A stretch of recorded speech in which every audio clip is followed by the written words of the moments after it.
Hello दोस्तों, मैं हूं आपका दोस्त दीपक कुमार और स्वागत है आपका एक बार फिर से आपके अपने यूट्यूब चैनल पर, जिसमें कि हम लोग बिहार स्पेशल से संबंधित वीडियोस को कंप्लीट पढ़ रहे हैं। और इसमें हम लोग प्रैक्टिस सेट का जो सीरीज शुरू किए थे उसमें ये दूसरा प्रैक्टिस सेट है और जिसको कि हम लोग पढ़ने वाले हैं। और आपके आगामी परीक्षा जो कि बीपीएससी की होने वाली है और साथ ही साथ जो बिहार शिक्षक की परीक्षा हो रही है उसके लिए भी ये बहुत ही महत्वपूर्ण होने वाला है। तो चलिए बिना देरी किए हुए शुरू करते हैं आज का वीडियो। हमारा पहला प्रश्न है कि बक्सर युद्ध के पश्चात बंगाल, बिहार तथा उड़ीसा का दीवानी अधिकार जो था वो ईस्ट इंडिया कंपनी को किसने प्रदान किया था। तो जैसा कि हम लोग जानते हैं कि बक्सर का जो युद्ध था सबको पता होगा इसके बारे में कि 1764 ईस्वी को जो हुआ था। और इसमें जो बक्सर का युद्ध हुआ था इसी के पश्चात जो है भारत में अंग्रेजों का प्रभुत्व पूरी तरह से स्थापित हो गया था। और इसमें हेक्टर मुंडो था जिसने कि मीर कासिम वाली सेना को हराया था। तो ये भी चीज़ आपको पता होनी चाहिए। तो इसमें पूछ रहा है कि बक्सर युद्ध जो हुआ था इसके पश्चात जो ईस्ट इंडिया कंपनी थी इसने दीवानी जो था बिहार, बंगाल, उड़ीसा वाला वो किसको दिया था। तो इसका आंसर जो हो जाएगा वो शाह आलम द्वितीय हो जाएगा। ये आपको पता होना चाहिए। तो इस तरह से हमारा जो आंसर हो जाएगा पहले वाले का ए हो जाएगा, शाह आलम द्वितीय। दूसरा क्वेश्चन है कि दानापुर छावनी के भारतीय सैनिकों ने कब विद्रोह किया था। तो ये प्रश्न जो पूछ रहा है 1857 की जो क्रांति हुई थी उससे संबंधित है। तो जैसा कि हम लोग जानते हैं कि 1857 की क्रांति जो हुई थी वो बिहार में अगर बात करते हैं तो 12 जून 1857 को शुरू हुई थी। तो ये चीज़ आपको पता होनी चाहिए कि 12 जून को बिहार में शुरू हुई है। और अगर नेशनल लेवल पे बात करते हैं तो नेशनल लेवल पे 10 मई को शुरू हुई थी। ये चीज़ भी आपको पता होना चाहिए। और बिहार में स्टार्ट होने के बाद फिर अगर बात करते हैं पटना की तो पटना के बारे में भी पता रखिएगा कि 3 जुलाई को पटना में स्टार्ट हुआ था और ठीक है, पीर अली के नेतृत्व में। लेकिन यहाँ पे पूछा गया है कि दानापुर छावनी के भारतीय सैनिकों ने कब विद्रोह किया था। तो अगर दानापुर की बात करेंगे तो 25 जुलाई 1857 को ये विद्रोह शुरू हुआ था। तो ये चीज़ हमें पता होनी चाहिए कि दानापुर छावनी के भारतीय सैनिकों ने कब विद्रोह किया था। तो इसका आंसर जो हो जाएगा वो 25 जुलाई 1857। इस तरह से हमारा राइट आंसर जो हो जाएगा वो बी हो जाएगा। चलिए नेक्स्ट देख लेते हैं हम लोग। नेक्स्ट क्वेश्चन है कि बिहार के किस जेल के कैदियों ने विदेशी वस्त्रों के बहिष्कार के लिए नंगी हड़ताल की थी। तो जैसा कि हम लोग जानते हैं कि ये नंगी हड़ताल जो है वो छपरा या सारण जो थे वहाँ के जेल के कैदियों ने की थी। इनका कहना था कि हम लोगों को अपना स्वदेशी यानी कि खादी वस्त्र का ये लोग डिमांड करते थे, लेकिन अंग्रेज़ों के द्वारा वो चीज़ उपलब्ध नहीं करवाने की वजह से इन्होंने कपड़ा पहनना छोड़ दिया था, यानी कि निर्वस्त्र हो गए थे। उसी को हम लोग नंगी हड़ताल के रूप में जानते हैं। और ये सारण के छपरा में हुआ था। इस चीज़ को भी हमें याद रख लेना है। और इसी से संबंधित एक लोटा विद्रोह भी हम लोग पढ़ रखे हैं। तो लोटा विद्रोह अगर कहता है तो वो मुजफ्फरपुर का है, वो भी हमें पता होना चाहिए कि लोटा विद्रोह कहाँ हुआ था। उसका नेक्स्ट क्वेश्चन है कि बिहार के पहले भारतीय प्रधानमंत्री कौन थे। तो ये अक्सर प्रश्न पूछता है कि जैसे भारतीय प्रधानमंत्री कौन थे। तो अब ये कंफ्यूज नहीं कीजिएगा कि बिहार के पहले भारतीय प्रधानमंत्री कौन हो जाएंगे। तो बिहार के मुख्यमंत्री होते हैं, प्रधानमंत्री नहीं, ऐसा आपको नहीं करना है। क्योंकि जब अभी भारत आज़ाद नहीं हुआ था तो उस समय जो बिहार के हेड बनते थे उसको प्रधानमंत्री के नाम से ही संबोधित किया जाता था। तो इस तरह से जो बिहार के पहले भारतीय प्रधानमंत्री बने थे उनका नाम है मोहम्मद यूनुस। ये याद रखिएगा, ठीक है। और आज़ादी के बाद फिर से नेशनल और स्टेट में इसको डिवाइड कर दिया गया था। नेशनल लेवल पे आपके हो जाएंगे राष्ट्रपति प्रधानमंत्री, और वही अगर स्टेट में आते हैं तो स्टेट में फिर हो जाएंगे आपके राज्यपाल हो जाएंगे और मुख्यमंत्री हो जाएंगे। तो ये चीज़ आपको पता होनी चाहिए। तो इस तरह से हमारा जो आंसर हो जाएगा कि बिहार के पहले भारतीय प्रधानमंत्री कौन थे, तो वो मोहम्मद यूनुस हो जाएंगे।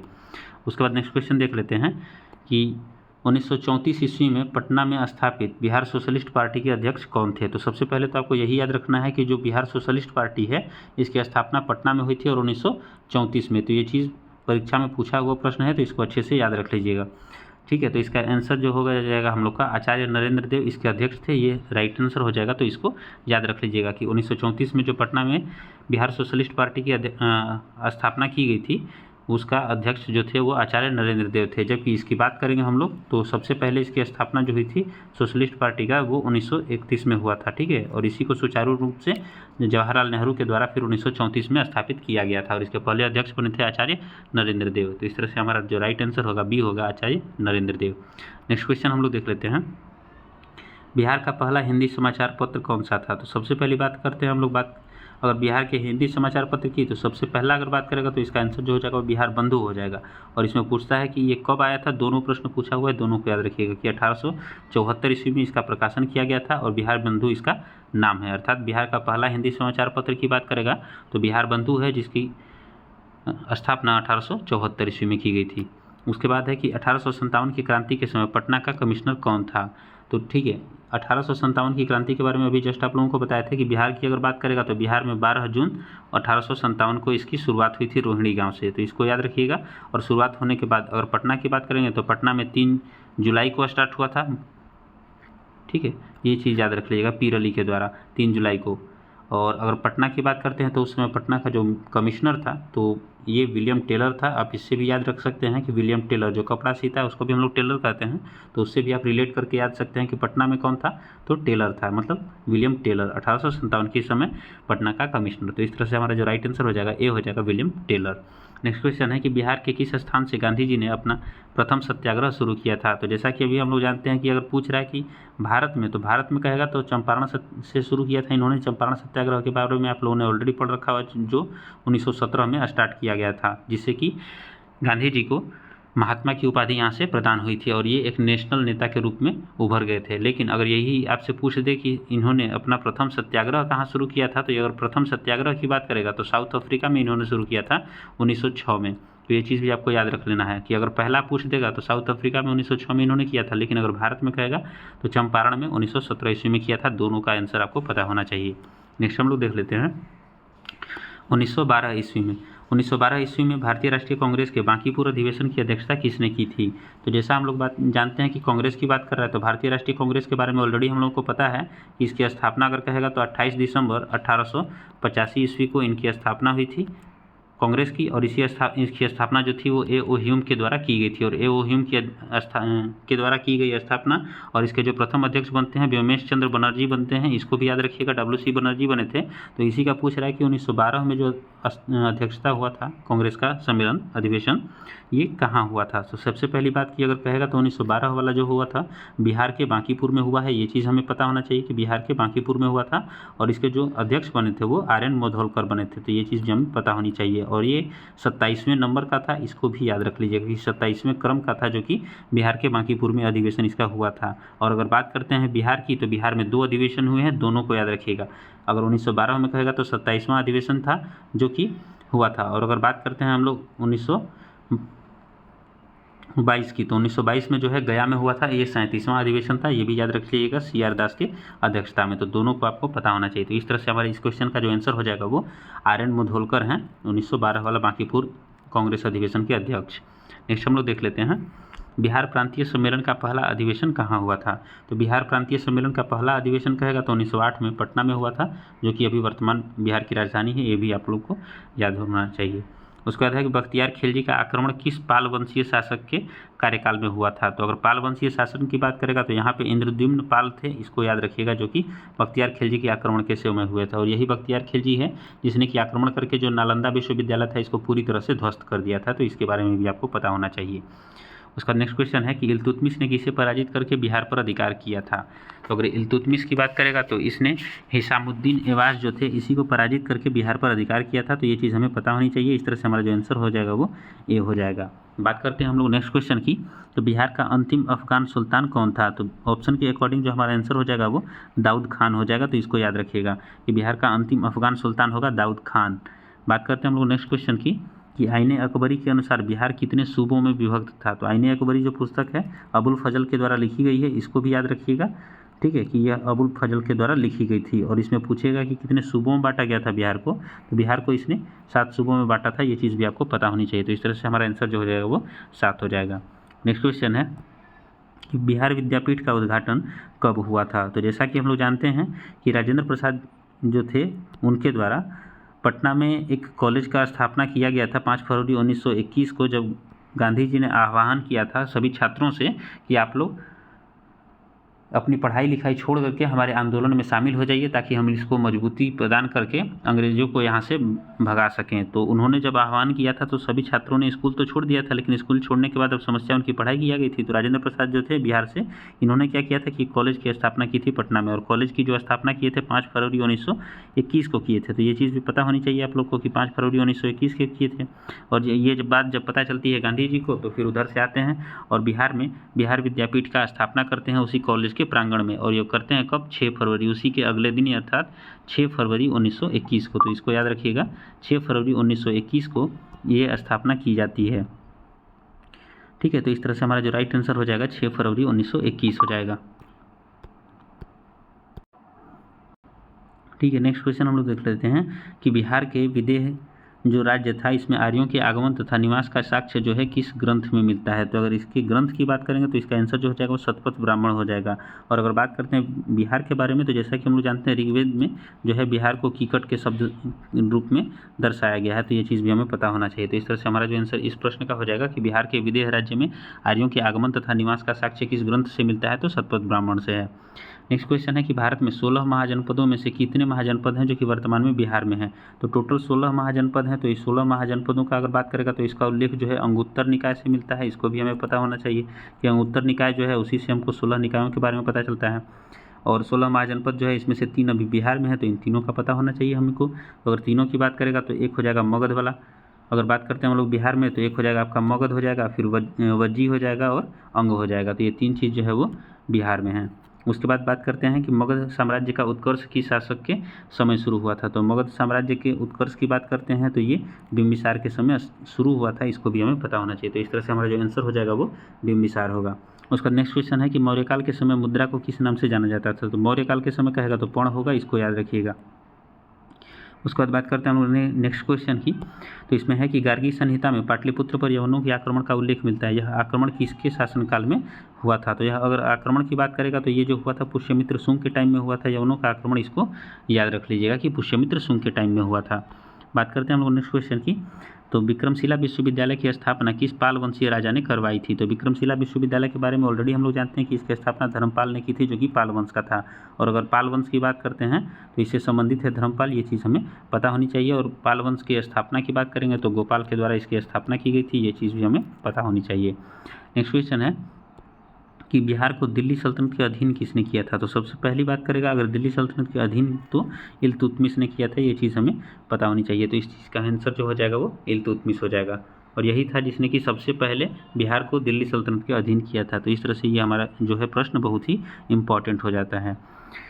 नेक्स्ट क्वेश्चन है कि बख्तियार खिलजी का आक्रमण जो है बिहार में कब हुआ था। तो बख्तियार खिलजी का आक्रमण कहेगा तो 1198 ईस्वी में हुआ था।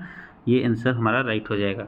और इस चीज़ को अच्छे से याद रख लीजिएगा क्योंकि ये कई बार परीक्षा में पूछा हुआ प्रश्न है, इस वजह से बहुत ही ज़्यादा इंपॉर्टेंट हो जाता है आप लोगों के लिए। नेक्स्ट क्वेश्चन है कि किसने बिहार की राजधानी को बिहार शरीफ से पटना स्थानांतरित किया था।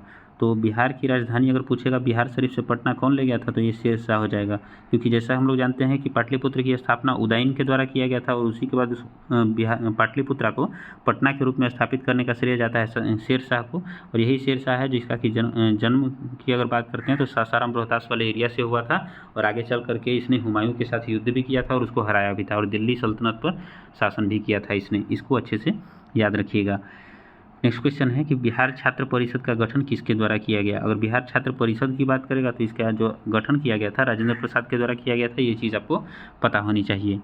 तो आशा है आपको वीडियो ज़रूर पसंद आ रही होगी। और ये जो जितने भी प्रश्न हैं आप लोगों के लिए आगामी परीक्षा में जो होने वाला है बीपीएससी का हो या फिर बीपीएससी टीचर वाला जो अभी एग्ज़ाम चल रहा है उसके बारे में हो या फिर बिहार पुलिस की बात करें, बिहार एसआई की बात करें, जो भी होगा तो उससे संबंधित जो भी प्रश्न आपको दिखेंगे इसी सीरीज से मिल जाएंगे आपको। क्योंकि इस सीरीज को सिर्फ क्वेश्चन आंसर के थ्रू ही नहीं बल्कि पूरी डिटेल में कंप्लीट किया जा रहा है ताकि ये आपके लिए हेल्पफुल हो सके और इससे संबंधित जितने भी प्रश्न आपको मिले वो आप आसानी से बना सकें। अगर आपने पहली टेस्ट सीरीज़ को नहीं देखा है तो आप जा करके उसको देख सकते हैं। नेक्स्ट क्वेश्चन है कि निम्नलिखित में से कौन सा बिहार की मुख्य खाद्यान्न फसल है। तो जैसा कि हम लोग जानते हैं अगर बिहार की बात करेंगे तो यहाँ तो चावल, गेहूं और मक्का मोटे अनाजों का मुख्य रूप से मिल जाता है। और उसमें भी अगर मोटे अनाज की बात करेंगे तो ये जस्ट अभी करंट का क्वेश्चन है कि जो मोटा अनाज था इसका सम्मेलन कहाँ हुआ था, आयोजन। तो ये कहेगा तो बिहार के भोजपुर में हुआ था। इस चीज़ को भी याद रख लीजिएगा, ये करंट का क्वेश्चन है। और ये जो भोजपुर में हुआ था इसके बाद उत्कृष्टता केंद्र अगर बिहार में कहें तो बिहार में गया में बनाया गया है। ये चीज़ भी आपको पता होना चाहिए। नेक्स्ट क्वेश्चन है कि घोघा झील जो है बिहार के किस जिले में है। तो घोघा झील की बात करते हैं, इसी को गोगाबिल झील भी हम लोग बोलते हैं, जो कि महानंदा नदी के विसर्पण से बना हुआ है, कटिहार जिले में अवस्थित है। इसको भी आपको पता होना चाहिए कि घोघा झील जो है वो महानंदा नदी के विसर्पण से कटिहार जिले में बना हुआ है। तो इस तरह से हमारा जो राइट आंसर हो जाएगा सी हो जाएगा, कटिहार। नेक्स्ट क्वेश्चन है कि हिंदू धार्मिक मान्यताओं के अनुसार किस नदी को अपवित्र या अशुभ माना जाता है। तो अशुभ की बात करेंगे तो कर्मनाशा नदी है जो जिसको कि अशुभ माना जाता है। और अगर आप लोगों को बिहार का नक्शा याद होगा तो बिहार का नक्शा कुछ इस प्रकार है। और इसके नक्शे में यहाँ नीचे से कैमूर की पहाड़ी जो है यहाँ से कर्मनाशा नदी निकलती है और जाके गंगा में चौसा के आसपास मिल जाती है। यानी कि कैमूर रोहतास वाला जो क्षेत्र है यहाँ पर आपको कर्मनाशा नदी देखने को मिल जाएगी। और यही है जिसको कि एक श्राप मतलब माना जाता है कि ये जो है एक तरह की अपवित्र नदी है और इसमें अगर आप स्नान करते हैं तो आपके जितने भी कर्म हैं उनका नाश हो जाता है, इसी वजह से इसको कर्मनाशा के रूप में जाना जाता है। ठीक है, नेक्स्ट क्वेश्चन हम लोग देख लेते हैं कि बिहार का कुल क्षेत्रफल कितना है। तो बिहार का कुल क्षेत्रफल कहेगा तो 94,163 वर्ग किलोमीटर है, जो कि कई बार एग्जाम में पूछा हुआ भी है, तो इसको अच्छे से याद रख लीजिएगा। ठीक है, और वही अगर बात करते हैं हम लोग बिहार के बारे में, तो बिहार से संबंधित जितने भी प्रश्न हैं, जैसे इसकी लंबाई हो गई, इसकी पूर्व से पश्चिम हो गई, उत्तर से दक्षिण लंबाई हो गई, तो अगर पूर्व से पश्चिम की बात करेंगे तो 483 किलोमीटर, अगर उत्तर से दक्षिण बात करेंगे तो 345 किलोमीटर है। तो ये चीज़ भी आपको पता होना चाहिए। फिर जिले से संबंधित कि कौन पूर्व में है, कौन पश्चिम में है, कौन उत्तर, कौन दक्षिण, इससे संबंधित अगर कंप्लीट वीडियो आप बिहार का देखना चाहते हैं तो पीछे हम लोगों ने उसको अपलोड कर रखा है, आप उसको देख सकते हैं, जो आपके लिए बहुत ही हेल्पफुल होगा। नेक्स्ट है कि बिहार के किस क्षेत्र में विंध्याचल चट्टानें पाई जाती हैं। तो जैसा कि हम लोग जानते हैं कि अगर हम लोग बिहार की बात करेंगे तो बिहार से संबंधित अगर विंध्याचल चट्टानों की बात करते हैं तो सिर्फ इधर कॉर्नर में कैमूर और रोहतास 2 जिलों में पाई जाती हैं विंध्याचल चट्टानें। तो इनको याद रखिएगा कि कैमूर और रोहतास 2 जिलों में विंध्याचल चट्टानें पाई जाती हैं। तो जैसा कि हम लोग जानते हैं कि बिहार को गंगा नदी 2 भागों में बांटती है, उत्तर और दक्षिण में। तो दक्षिण में इसका आंसर जो हो जाएगा, एक तो दक्षिण की तरफ और दूसरा पश्चिम की तरफ। तो हमारा जो आंसर हो जाएगा वो दक्षिण पश्चिम हो जाएगा, इसको अच्छे से याद रखिएगा। नेक्स्ट क्वेश्चन है, निम्न में से किस प्रकार की मिट्टी जो है उसमें कांप की बहुलता पाई जाती है। तो कांप की अगर बहुलता कहेगा तो ये सबसे ज़्यादा पाई जाती है पुरानी जलोढ़ मिट्टी में, इसको याद रखिएगा। और पुरानी जलोढ़ मिट्टी को ही हम लोग बांगर कहते हैं, इसको भी याद रखिएगा। ठीक है, ये आपकी परीक्षा के लिए बहुत ही ज़्यादा इंपॉर्टेंट है। उसका नेक्स्ट क्वेश्चन है कि बिहार में लौटता मानसून जो होता है वो कब प्रारंभ होता है। तो अगर लौटते मानसून की बात करेंगे तो ये अक्टूबर के मध्य में बिहार में स्टार्ट हो जाता है, इसको भी अच्छे से याद रख लीजिएगा। और लौटते मानसून में अगर भारत में कहेगा तो सबसे ज़्यादा वर्षा कहाँ होती है, तो तमिलनाडु में होती है। ये चीज़ भी आपको पता होनी चाहिए अच्छे से कि लौटते मानसून से वर्षा सबसे ज़्यादा तमिलनाडु में होती है, और बिहार में लौटता मानसून जो है वो अक्टूबर के मध्य में प्रारंभ हो जाता है लौटना। उसका नेक्स्ट क्वेश्चन है कि निम्नलिखित में से किस नदी को नारायणी या सदानीरा के नाम से जाना जाता है। तो ये प्रश्न परीक्षा में पूछा हुआ है, इसकी वजह से ये आपके लिए बहुत ही ज़्यादा इंपॉर्टेंट हो जाता है कि नारायणी या सदानीरा किस नदी को कहा जाता है। तो ऑप्शन के अकॉर्डिंग जो हमारा आंसर है वो गंडक नदी है, इसको भी अच्छे से याद रखिएगा। ठीक है, और गंडक नदी पे अभी घड़ियालों का संरक्षण केंद्र भी बनाया गया है, ये चीज़ भी याद रखिएगा, जो कि करंट का क्वेश्चन है कि गंडक नदी पर ही घड़ियालों का संरक्षण केंद्र भी बनाया गया है। उसके बाद बात करते हैं कि निम्नलिखित में से कौन सी फसल है जो सर्वाधिक क्षेत्र में बोई जाती है। तो जैसा कि हम लोग जानते हैं कि बिहार की बात करेंगे तो चावल सबसे ज़्यादा होता है, तो इस तरह से हमारा जो आंसर हो जाएगा वो बी हो जाएगा। नेक्स्ट क्वेश्चन है कि उदयपुर वन्यजीव अभ्यारण्य बिहार के किस जिले में है। तो उदयपुर की बात करेगा तो जैसा कि अभी हम लोग जानते हैं पूरे बिहार में सबसे ज़्यादा क्या एक ही है, एकमात्र सिर्फ पश्चिम चंपारण में जाते हैं, तो वहाँ पे वाल्मीकि टाइगर रिजर्व भी है और उदयपुर वन्यजीव अभ्यारण्य भी है, ये भी पाया जाता है। तो ये उदयपुर वन्यजीव अभ्यारण्य जो है वो बिहार के पश्चिमी चंपारण में पाया जाता है, ये चीज़ भी याद रख लीजिएगा। और इसी के जस्ट बगल में पूर्वी चंपारण में अभी एक रामायण मंदिर का निर्माण किया जा रहा है, जो कि पूरे विश्व का सबसे बड़ा रामायण मंदिर है, इसको भी याद रख लीजिएगा। नेक्स्ट क्वेश्चन है कि वाल्मीकि राष्ट्रीय उद्यान को किस वर्ष प्रोजेक्ट टाइगर के अंतर्गत शामिल किया गया था। तो वाल्मीकि राष्ट्रीय उद्यान जो है बिहार का एकमात्र टाइगर रिजर्व है, इसको प्रोजेक्ट टाइगर के अंतर्गत शामिल किया गया है 1991 में, इसको भी याद रख लीजिएगा। और बात करते हैं अगर प्रोजेक्ट टाइगर की, तो प्रोजेक्ट टाइगर जो है वो 1973 में शुरू हुआ था, ये आप लोगों को अच्छे से पता होना चाहिए कि 1973 में प्रोजेक्ट टाइगर शुरू हुआ था और इसी के अंतर्गत लाया गया था वाल्मीकि टाइगर रिजर्व को, जो कि बिहार के पश्चिमी चंपारण में अवस्थित है, इसको भी आपको पता होना चाहिए। और इसको 1991 ईस्वी में शामिल किया गया था। तो इस तरह से हमारा जो आंसर हो जाएगा 1991 सी हो जाएगा। नेक्स्ट क्वेश्चन है कि दलदली मिट्टी की बहुलता बिहार के किन क्षेत्रों में पाई जाती है। तो दलदली मिट्टी की बहुलता अगर कहेगा तो ये किशनगंज, सुपौल, अररिया और लगभग और भी अगल बगल के जिलों में पाई जाती है। तो इस तरह से हमारा जो आंसर हो जाएगा वो 1 से अधिक हो जाएगा। त्रिवेणी नहर का निर्माण किस वर्ष पूरा गया था। तो त्रिवेणी नहर जो है वो गंडक नदी पर बनी हुई है, इसको भी याद रखिएगा। और ये 1904 में बनी थी, इसको भी याद रखिएगा। ये बहुत ही इंपॉर्टेंट क्वेश्चन है क्योंकि ये भी परीक्षा में पूछा हुआ प्रश्न है। उसका नेक्स्ट क्वेश्चन है कि बिहार के किस जिले में सर्वाधिक चूना पत्थर पाया जाता है। तो अगर हम लोग बात करते हैं चूना पत्थर की, तो अभी जस्ट कुछ देर पहले आप लोगों को बताया था कि अगर हम लोग बिहार के नक्शे को देखते हैं तो बिहार के नक्शे में इधर कॉर्नर साइड पे कैमूर और रोहतास में 2 जगह पर विंध्याचल चट्टानें पाई जाती हैं और विंध्याचल चट्टानों में सबसे ज़्यादा चूना पत्थर की बहुलता होती है। तो इस तरह से जो हमारा आंसर हो जाएगा वो कैमूर और रोहतास हो जाएगा। तो इसमें से सिर्फ रोहतास ऑप्शन दिया हुआ है, तो ये आप याद रख लीजिएगा कि सबसे ज़्यादा रोहतास और कैमूर में ही चूना पत्थर पाए जाते हैं, जो कि विंध्याचल चट्टानें हैं इधर। उसके बाद बात करते हैं हम लोग नेक्स्ट क्वेश्चन की, इसमें है बताया गया कि 2011 की जनगणना के अनुसार बिहार का जो शिशु लिंगानुपात है वो कितना है। तो अगर बिहार की जनगणना की बात करेंगे इसमें शिशु लिंगानुपात का, तो ये 935 है, इसको अच्छे से याद रखिएगा, ये हमारा राइट आंसर हो जाएगा। और बिहार की औसत वर्षा की बात करेंगे तो बिहार में जो औसत वर्षा होती है 112 सेंटीमीटर होती है। और अगर बिहार में बात करें तो सबसे ज़्यादा किशनगंज साइड में सबसे ज़्यादा वर्षा होती है, इसको भी याद रखिएगा। तो बिहार में औसत वर्षा पूछेगा तो 112 सेंटीमीटर है। नेक्स्ट क्वेश्चन है कि वर्तमान में बिहार में अनुमंडलों की कुल संख्या कितनी है। तो अगर अनुमंडलों की बात करेगा तो अनुमंडल टोटल कितने हैं, तो 101 हैं, ये चीज़ याद रख लीजिएगा। अगर 9 की बात करेगा तो बिहार में प्रमंडल जो है वो 9 हैं, ये भी याद रखिएगा। जिला तो सबको पता होगा कि बिहार में जिलों की संख्या लगभग 38 है, तो ये चीज़ भी याद रख लीजिएगा। और अभी 39वां जिला जो कि प्रस्तावित है, बनने वाला है पटना से टूट के बाढ़, तो अगर ये बनता है इन फ्यूचर तो हमारा 39वां जिला बाढ़ बनेगा। तो अभी वर्तमान में 38 जिले हैं, 9 प्रमंडल हैं और 101 अनुमंडल है, ये चीज़ भी हमें अच्छे से याद रख लेना है। उसके बाद नेक्स्ट क्वेश्चन की बात करते हैं। तो राज्य की कार्यपालिका की वास्तविक शक्ति, ये चीज़ हम लोगों ने पिछले सेट में भी पढ़ रखा था कि अगर वास्तविक शक्ति की बात करेगा तो हमारा मुख्यमंत्री आंसर हो जाएगा, लेकिन अगर सिर्फ कार्यपालिका का प्रधान पूछेगा तो राज्यपाल आंसर हो जाएगा। तो इस तरह से इसका जो आंसर हो जाएगा वो मुख्यमंत्री हो जाएगा, क्योंकि इसमें वास्तविक शक्ति पूछा है। तो वास्तविक शक्ति जब भी होती है राज्य की, मुख्यमंत्री के पास होती है। और इसी तरह अगर हम लोग नेशनल में जाते हैं तो नेशनल में भी अगर हमसे पूछता है कि वास्तविक शक्ति किसके पास है, तो प्राइम मिनिस्टर के पास होती है, लेकिन अगर कार्यपालिका का प्रधान पूछता है तो प्रेसिडेंट होते हैं, ये भी याद रखिएगा। नेक्स्ट क्वेश्चन है कि जहानाबाद से अलग करके बिहार के 38वें जिले के रूप में अरवल को कब स्थापित किया गया था। तो जैसा कि हम लोग जानते हैं कि जहानाबाद जो है पटना से थोड़ा सा दक्षिण साइड में पड़ता है, ये चीज़ आप लोग जा कर के भी देख सकते हैं कि अरवल जो है अभी पटना के दक्षिण साइड में मिलेगा। और जहानाबाद से टूट करके 2001 में 20 अगस्त 2001 को टूट करके अलग हुआ था, ये चीज़ भी हमें पता होना चाहिए। तो इसका आंसर याद रखिएगा, क्योंकि ये भी परीक्षा में पूछने की संभावना प्रबल है। ठीक है, तो इस तरह से हमारा जो आंसर हो जाएगा कि अरवल जिला कब बना था, तो 20 अगस्त 2001 को बना है, इसको याद रखिएगा। उसके बाद नेक्स्ट क्वेश्चन है कि भारतीय संविधान के किस अनुच्छेद में पंचायतों की वित्तीय स्थिति की समीक्षा के लिए वित्त आयोग का गठन करता है। तो अगर पंचायतों की वित्तीय स्थिति की बात करेगा तो अनुच्छेद 243 के आई में है। तो अब कहिएगा कि इसको याद कैसे करें। तो वित्त का मतलब क्या होता है, एक तरह से इनकम है हमारा, और इनकम किससे आता है, तो आई से आता है। तो इस तरह से आप रिलेट करके याद कर सकते हैं कि जो बिहार का जो पंचायत का वित्तीय स्थिति है, इसकी समीक्षा के लिए अगर वित्त आयोग का गठन कहेगा, तो इस वित्त आयोग का जो गठन है 243 के आई में होता है। आई का मतलब इनकम, और इनकम जो रिलेटेड है किससे, तो वित्त से है। तो इसको अच्छे से रिलेट करके याद कर सकते हैं। तो हमारा जो आंसर हो जाएगा वो 243 का आई हो जाएगा।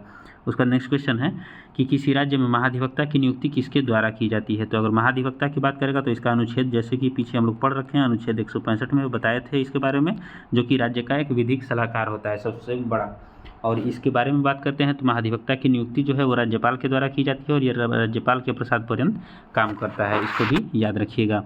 नेक्स्ट क्वेश्चन है कि बिहार में जब पहली बार राष्ट्रपति शासन लागू किया गया था उस समय बिहार के राज्यपाल कौन थे। तो सबसे पहली बात है कि जान लेते हैं कि राष्ट्रपति शासन सबसे पहले लगा कब था। तो 29 जून 1968 ईस्वी को यह लगा था बिहार में सबसे पहले राष्ट्रपति शासन। और उस समय अगर मुख्यमंत्री की बात करते हैं तो भोला पासवान शास्त्री उस समय हमारे मुख्यमंत्री थे। और अगर राज्यपाल की बात करेगा तो नित्यानंद कानूनगो उस समय हमारे राज्यपाल थे, गवर्नर के रूप में। तो दोनों का नाम याद रखिएगा कि 29 जून 1968 को पहली बार बिहार में राष्ट्रपति शासन लगा था। और ये जो राष्ट्रपति शासन लगता है अनुच्छेद 356 के तहत लगता है, और साथ ही साथ अनुच्छेद 365 भी होता है। तो दोनों में से कोई भी एक आधार लेकर के राज्यों में राष्ट्रपति शासन लगाया जा सकता है। और बिहार में पहली बार राष्ट्रपति शासन 29 जून 1968 को लगा था।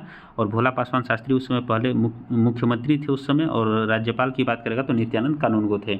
और अभी कहेगा टोटल बिहार में 8 बार राष्ट्रपति शासन लग चुका है। और अगर लास्ट में कहेगा तो सबसे अभी करंट कहेगा तो 2005 में अंतिम बार लगा था। और उस समय जो मुख्यमंत्री थे वो राबड़ी देवी थी, ये चीज़ भी आपको पता होना चाहिए। नेक्स्ट क्वेश्चन है कि बिहार का राष्ट्रीय पक्षी जो है वो कौन है। तो अगर बिहार के राष्ट्रीय पक्षी की बात करते हैं तो वो गौरैया है, ये चीज़ आपको पता होनी चाहिए। उसके बाद अगर बात करते हैं ग्राम पंचायत का प्रधान कौन होता है, तो लगभग गांव से जो भी बिलोंग करता है सबको इसके बारे में जानकारी होगी कि जो मुखिया होता है वो गांव का पंचायत का प्रधान होता है। उसके बाद लास्ट क्वेश्चन है इस वीडियो का आज कि किसी राज्य के राज्यपाल को नियुक्ति करने का अधिकार है। यानी कि प्रश्न पूछ रहा है कि राज्यपाल जो है वो किसकी नियुक्ति कर सकता है। तो इसमें महाधिवक्ता को कर ही सकता है, मुख्यमंत्री को कर ही सकता है, और राज्य लोक सेवा आयोग के जो अध्यक्ष हैं इनको भी कर ही सकता है। तो हमारा जो आंसर हो जाएगा वो 1 से अधिक हो जाएगा। तो इस तरह से हम लोगों ने 50 क्वेश्चन की सीरीज़ को कंप्लीट कर लिया है। आशा है आपको वीडियो पसंद आई होगी, और वीडियो की क्वालिटी भी आपको ज़रूर पसंद आई होगी, क्योंकि हम लोग जो प्रश्न करते हैं सिर्फ 50 क्वेश्चन का ही नहीं, बल्कि हर 50 क्वेश्चन में 2 या 3 क्वेश्चन को और ऐड कर लेते हैं, जिस तरह से यानी कि लगभग 100 या 150 क्वेश्चन हम लोग आसानी से कर लेते हैं।